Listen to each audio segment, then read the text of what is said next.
प्रेक्षकांनो, घरोघरी मातीच्या चुली या मालिकेचा आजचा म्हणजे 2 डिसेंबरचा भाग तुम्ही ऐकत आहात. तर सुरुवातीला तुम्ही बघताय की हे डॉक्टर त्या जानकीला अतिशय निर्घुणपणे तिथून तिथून जा आणि अगदी उद्धटपणे पैसे नाहीये म्हणून निघून जा असं म्हणत असतात. तेव्हा या ओवीची परिस्थिती पाहून ही जानकी त्यांना खूप रिक्वेस्ट करते, असं करू नका हो, माझ्या मुलीची तब्येत खराब आहे, माझ्या मुलीच्या जीवाचं काही बरं वाईट झालं तर. पण हे कोणी ऐकायला तयार नसतात आणि ओवीला बाहेर नेत असतात. तेव्हा जानकी खूप चिडते आणि म्हणते, खबरदार खबरदार, माझ्या मुलीला कोणी हात लावला तर. कसले नियम, कुठले नियम पाळतायत? अहो, तुमचे सगळे नियम पेशंटचे प्राण वाचवण्यासाठी असतात ना, का त्याच्या प्राणाची भीक मागण्यासाठी असतात? या जानकीने त्या डॉक्टरला त्याच्या कर्तव्याची जाणीव करून दिली आहे. जानकी म्हणते, माझ्या मुलीला या अवस्थेत बाहेर काढताय, पैसे भरल्याशिवाय कुठल्याही पेशंटला तुम्ही ऍडमिट करून घेत नाहीयेत. आता ह्या सगळ्या गोष्टींसाठी मी आत्ताच्या आत्ता तुमच्यासाठी कोर्टात जाऊ शकते, कोर्टात खेचू शकते मी तुम्हालाच काय, तुमच्या सगळ्या स्टाफला. पण आता मी एक आई आहे आणि आई म्हणून मी इथे लाचारासारखी आली आहे. माझ्या मुलीला मी ऍडमिट करायला इथे आली आहे आणि तुम्ही मला इथून काढून देताय. तुम्हाला काहीच कसं वाटत नाहीये? एक लाचार आई जी आपल्या मुलीच्या प्राणाची भीक मागते तुमच्याकडे. जानकी आता ओवीला जवळ घेत बोलते हे सगळं. ओवीला ती खूप वेळ कुरवाळते प्रेक्षकांनो, बघा. आणि आता ती त्या डॉक्टरांना पण खूप ऐकवते, मी कोण आहे हे मी नाही विसरले, पण तुम्ही विसरले आहात, तुम्ही एक डॉक्टर आहात. आता जानकी त्या डॉक्टरकडे जाते. आधी तर ती ओवीला खूप कुरवाळते, तिचे पापे घेते. खरंच बापरे, काय हेल्पलेस सिच्युएशन दाखवली ना यांची. असं कधी होतं का हो प्रेक्षकांनो? रॅदर मला नवलच वाटते हे असं कुठे घडत असेल म्हणजे ही तर आश्चर्याचीच बाब आहे. आता जानकी त्या डॉक्टरला म्हणते, तुम्ही विसरताय, तुम्ही डॉक्टर आहात. तुम्ही डॉक्टर लोक शपथ घेता ना की माझ्या पेशंटच्या हितापलीकडे मी दुसऱ्या कुठल्याच गोष्टीचा विचार करणार नाही आणि व्यवसाय खाजगी निर्णयापुढे माझ्या पेशंटचं आरोग्य महत्वाचं ही नेहमी शपथ घेता ना तुम्ही डॉक्टर लोक. मग कुठे गेली तुमची शपथ? मला नियम प्रोसिजर फॉलो करायला लावताय. तुमची शपथ तुम्ही अगदी विसरलात ना. आम्ही सामान्य माणसं तुम्हाला देव मानतो. कशासाठी? का? त्या देवाच्या जागी आम्ही का बसवलंय तुम्हाला? आणि तुम्ही फॉर्मॅलिटी, प्रोसिजर, पैसा महत्वाचा मानता, नियम शिकवता मला. अहो, कोणाचा जीव वाचवायचा असेल तर तो देव सांगतो का हो फॉर्मॅलिटीज कम्प्लीट करा म्हणून? आता त्या डॉक्टरला जरा ओशाळल्यासारखं होतं प्रेक्षकांनो. आता जानकी म्हणते, तुम्हीच सांगा, तुम्ही असं पेशंटला इथे असं तडफडत ठेवणार? अहो, 9 वर्षाची मुलगी आहे हो माझी 9 वर्षाची मुलगी कळवळत होती, पोटात दुखतंय. ती मला म्हणत होती डॉक्टरांकडे घेऊन जा मला. तिला माहित होतं की डॉक्टर तिला बरं करतील. जानकी आता पुन्हा ओवी जवळ येते आणि म्हणते, माझ्या लेकराच्या जीवापेक्षा तुम्हाला पैसा महत्वाचा आहे का हो डॉक्टर? आता जानकीने असं बोलल्यानंतर त्या डॉक्टरांना खूप लाज वाटते. जानकी म्हणते, मी तुमचे पैसे देईल तुम्हाला म्हणते, पण माझ्या मुलीचा इलाज करा आधी. जानकी आता खूप रडायला लागते आणि मग त्या डॉक्टरांना रिअलाइज होतं की ते किती मोठी चूक करताय. आता ते लगेच म्हणतात, सॉरी मॅडम, तुम्ही मला माझ्या कर्तव्याची जाणीव करून दिलीत. आणि नर्सला सांगतात की लगेच यांना ICU मध्ये शिफ्ट करा. आता बघा प्रेक्षकांनो, पुढचा थरार त्यांनी बराच दाखवलाय, म्हणजे फायटिंग सिक्वेन्स वगैरे आहेत, त्यामुळे आजचा रिव्ह्यू जरा तुम्हाला लहान वाटेल. आता हा ऋषिकेश स्वतःला सोडवतो बरोबर त्या दोरीतनं. म्हणजे बघा ना, ऐन वेळेला त्याला तिथे कटर पण सापडलंय आणि तो सुटलाय सुद्धा. आता हे सगळे गुंड तिथे दारू पीत बसलेले असतात आणि अचानक त्या माणसाची दारू संपते. तर त्याला असं वाटतं ही दारू संपली, आता बाटली फेकून द्यावी, म्हणून तो त्याच्या हातातली बाटली फेकून देतो. बरं, ती बाटली फेकल्यानंतर ती बाटली फुटल्याचा आवाजच येत नाही. आता ती बाटली या ऋषिकेशने मागून कॅच केलेली असते. आता या दुसऱ्या गुंडाला शंका येते की बाटली फुटायचा आवाज का नाही आला, काय झालं असेल, बाटली कुठे पडली? तर आता हे सगळे दारूच्या नशेत असल्यामुळे त्या दुसऱ्या एका गुंडाला वाटतं, अरे हा कायच्या काही बडबडतोय. मग तो जो मेन गुंड आहे ना, येल्लो शर्टवाला, पिवळ्या शर्टवाला, तो म्हणतो, अरे असा कसा आवाज नाही आला बाटलीचा, थांबा मी बघतो. तुम्ही सगळे दारूच्या नशेत आहात, मी जाऊन बघतो. आता जसं काही याने दारू पिलीच नव्हती काय दाखवतात मालिकेत. मग आता तो तिथे जाऊन बघतो तर तिथे ऋषिकेश नसतो, गायब झालेला असतो. आता तो म्हणतो, अरे तो रणदिवे पळाला ना. पण आता ऋषिकेश तिथेच मागे लपून बसलेला असतो. ऋषिकेशला असं वाटतं की भ्याडासारखं लपायचं काय, म्हणून तो आता त्याच्या मिशीला पीळ देत म्हणतो, अरे मी इथेच आहे, मी पळून नाही गेलोय, तुम्हाला काय वाटलं मी घाबरलो तुम्हाला? चला, तुम्ही दारूच्या नशेत आहात ना, तुमच्या सगळ्यांची दारू उतरवतो की नाही बघा. आता असं म्हणून ऋषिकेशने प्रत्येकाला एक एक गुद्दे द्यायला सुरुवात केली आहे आणि सगळे घायल झाल्यानंतर त्याने त्याचा मोबाईल उचललाय आणि जो लास्ट कॉल आला ना त्याच्यावरती कॉल बॅक केलाय.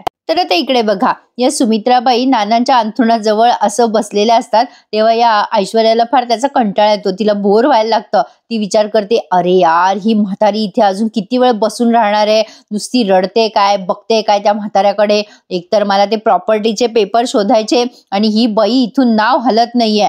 ऐश्वर्याला काही करून त्या प्रॉपर्टीचे पेपर शोधायचे. आता तुम्हाला सांगते प्रेक्षकांनो, काही झालं ना तरी ऐश्वर्यालाच पहिल्यांदा प्रॉपर्टीचे पेपर सापडणार आहे. पण ते कसे सापडतायत ते बघूया. आता ही ऐश्वर्या त्यांच्या जवळ बसते, सुमित्राबाईंजवळ, आणि त्यांना म्हणते, आई काय झालं, कसला विचार करताय तुम्ही? सुमित्राबाई म्हणतात, काही नाही ग ऐश्वर्या, जानकी इतक्या खालच्या थराला जाईल असं वाटलं नव्हतं ग. तिच्या वाट्याला इस्टेटीचं काही आलं नाही म्हणून ती माझ्याकडे पैसे मागते. अरे बापरे, किती बदलली आहे जानकी. आता लगेच ऐश्वर्या म्हणते, बघा ना, आणि लबाडी करून आलीच्या आली आणि नानांना भेटायला आली. म्हणजे किती किती तो द्वाडपणा आहे त्या जानकीचा, बघा ना आई. आता सुमित्राबाई म्हणतात, अगं हो ना, पैसे मागायला पण फोन केला ग ऐश्वर्या. म्हणजे खरंच काही अडचणीत असती ना ती, किंवा घरात काही अडचण असती तर तिला दिले असते ग पैसे मी. म्हणजे कोणाची तब्येत वगैरे बरी नसती तर गोष्ट वेगळी आहे, पण माझ्या हिस्स्याचे पैसे द्या असं म्हणताना लाज कशी वाटली नाही तिला? बरं मला खरं सांगा प्रेक्षकांनो, जानकीने यांना तिच्या तोंडाने थोडी सांगितलं की मला माझ्या हिश्श्याचे पैसे द्या म्हणून. किती अतिरेक दाखवलाय या मालिकेमध्ये. जिथे जे पॉइंट्स खटकतात ना ते मी तुम्हाला अगदी मनमोकळेपणाने सांगत असते की हे मुद्दे पटलेले नाहीयेत म्हणून. आणि तुम्हाला काय वाटतं प्रेक्षकांनो, तुमच्या कमेंट्स मला आवर्जून कळवत जा. सुमित्राबाई ऐश्वर्याचा हात हातात घेऊन म्हणतात, ऐश्वर्या माझं काही चुकलं का ग? म्हणजे कायम मी तिला मुलीसारखंच वागवलं ग. अगं ऐश्वर्या, तुला माहितीये ती अनाथ आहे, तर मी तिला सांभाळलं ग, कधी जाणीव नाही होऊ दिली ती अनाथ असल्याची. आणि एवढं सगळं करून पण सौमित्र तिच्या बाजूने बोलतोय. मला फार वाईट वाटतं ग. माझं काय चुकतंय, काय खरंय, काय खोटंय, मला काही कळेनासं झालंय ग ऐश्वर्या. पहा, ती सुमित्राबाई कोणाला विचारतीये, माझं चुकलं का ग ऐश्वर्या? मी तिला विचारायला हवं होतं का? मी तिला परत फोन करते थांब. आता लगेच ऐश्वर्या म्हणते, नाही नाही आई, अजिबात फोन बिन करू नका. अहो आई, म्हणजे तुम्ही चांगल्या मनाच्या आहेत ना, हीच तुमची वाईट बाजू आहे बघा. परक्या लोकांना, वाईट साईड लोकांना कशाला जवळ करताय आई आता पुन्हा?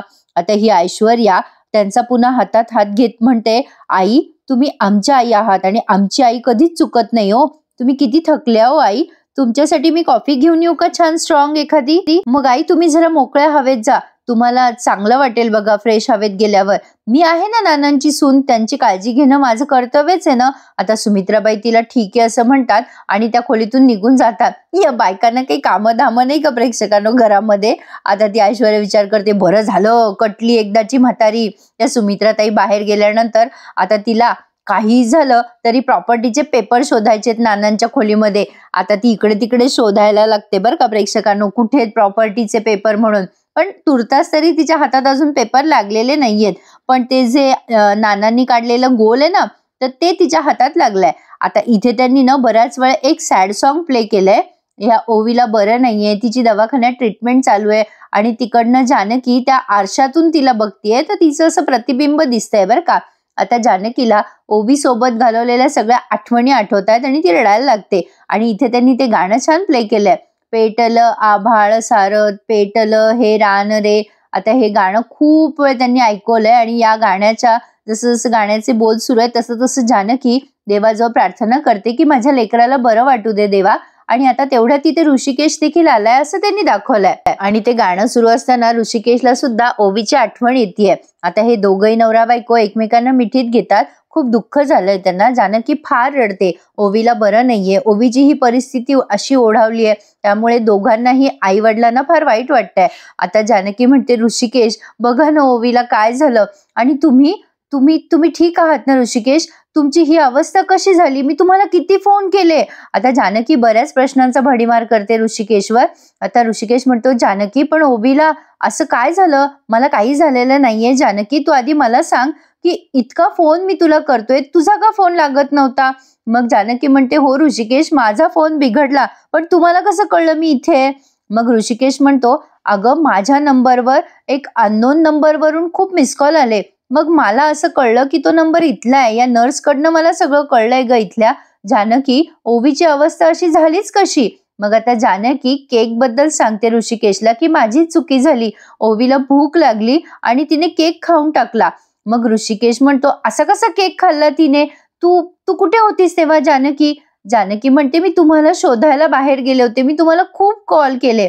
आता ऋषिकेश म्हणतो खरंच जानकी माझंच चुकलं ग, मी त्या कामावर जायलाच नको होतं.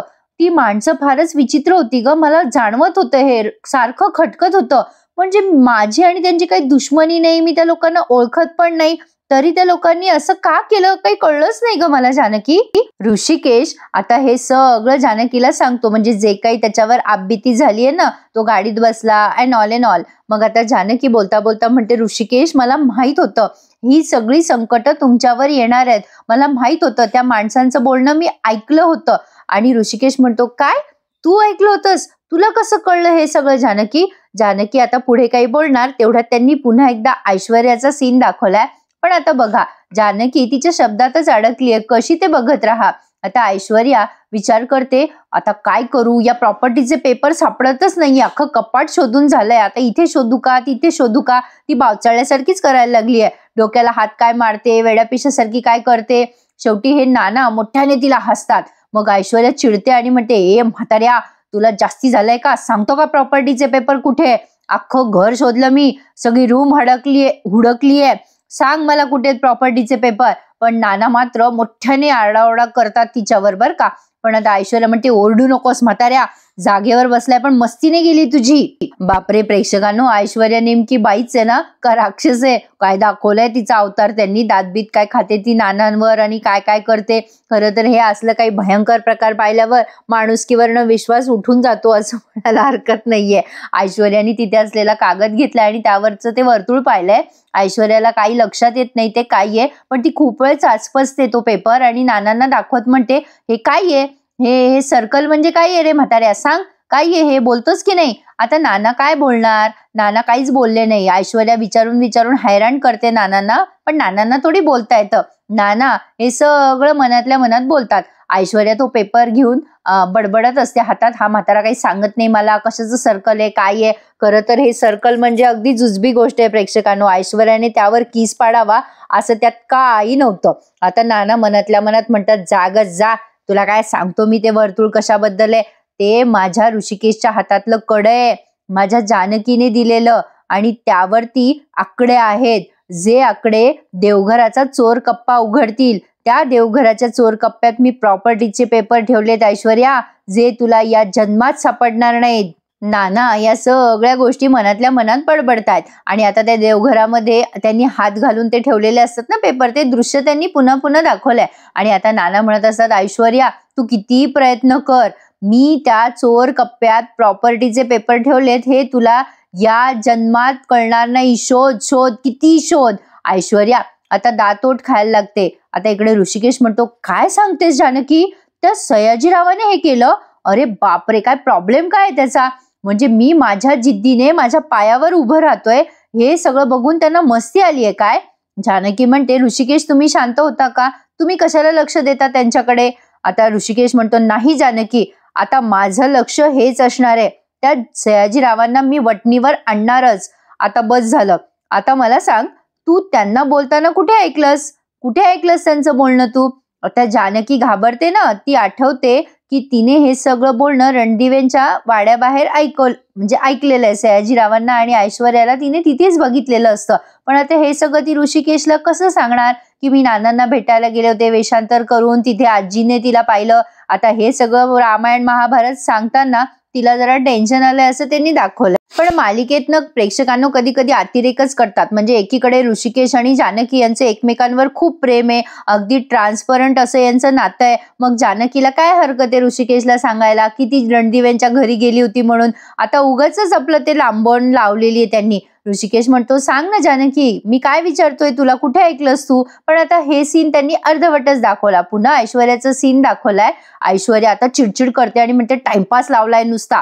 आणि आता नानांचा हात पिरगळत म्हणते ए म्हाताऱ्या मस्ती आलीये का तुला, सांगतो का प्रॉपर्टीचे पेपर कुठे, आधीच एक हात गेलाय तुझा, दुसरा हात मोडून टाकी ना मी. आता अहो म्हणत या सुमित्राबाई येतात आणि मग ऐश्वर्या पुन्हा एकदा हात पिरगळत म्हणते सांग म्हणते ना. आता तेवढ्या सुमित्राबाई बघतात बाई हिला आणि आता लगेच त्या म्हणतात ऐश्वर्या काय करतेस, आणि ऐश्वर्या घाबरते. आणि या सस्पेन्सवर त्यांनी इथेच हा रिव्ह्यू पूर्ण केलाय. आता बघा आता पुढच्या प्रोमोत त्यांनी काय दाखवलंय की ऋषिकेशला कळलं सुद्धा की या जानकीने रणदिवेबाईंना फोन केला होता. ऋषिकेश तिला जाब विचारतो, जानकी रणदिवेबाई तुला काय म्हणाल्या सांग, तुला शपथ आहे माझी. मग आता जानकी सांगते की त्या म्हणाल्या पैसे मागायला लाज वाटत नाही का, तू मेलीस माझ्यासाठी असं म्हणाल्या. आणि आता इकडे नाना या ऐश्वर्याकडे बघून आरडाओरडा करायला लागतात मोठ्याने. सुमित्राबाई म्हणतात काय सांगायचं तुम्हाला, काय बोलायचंय का तुम्हाला. आणि नेहमीप्रमाणे डोकं कमी असलेल्या सुमित्राबाई त्यांना काही उमजत नाही. काय बोलताय नाना, नुसतं काय सांगता तुम्ही, काय सांगायचं तुम्हाला, एवढंच बोलत असत. आणि ऐश्वर्या घाबरते. पण आता बघा प्रेक्षकांनो, या ऋषिकेशने सगळं मूळच नष्ट करून टाकलंय. म्हणजे काय केलं त्याने, आता ही जानकी डॉक्टरांना म्हणते आम्ही पैसे भरू. आता ऋषिकेश तिकडनं ओरडतो मी पैसे भरलेत आणि हात दाखवत म्हणतो मी हाताचं सोन्याचं कडं विकून टाकलं. आता जानकी हे ऐकून जरा टेन्शन मध्ये येते. पण आता या दोघांना केव्हा कळेल की त्या कड्यावरच पासकोड होता, हे होतं ते होतं. ते आता पुढे तर असा होता आजचा घरोघरी मातीच्या चुली या मालिकेचा रिव्ह्यू. कसा वाटला तुम्हाला, आवडला का माझ्या आवाजात, मला कमेंट करून कळवा. आणि काय वाटतं तुम्हाला पुढे काय होईल तेही मला नक्की हिंट देऊन सांगा. तर चॅनलला सबस्क्राईब करायलाही विसरू नका. धन्यवाद.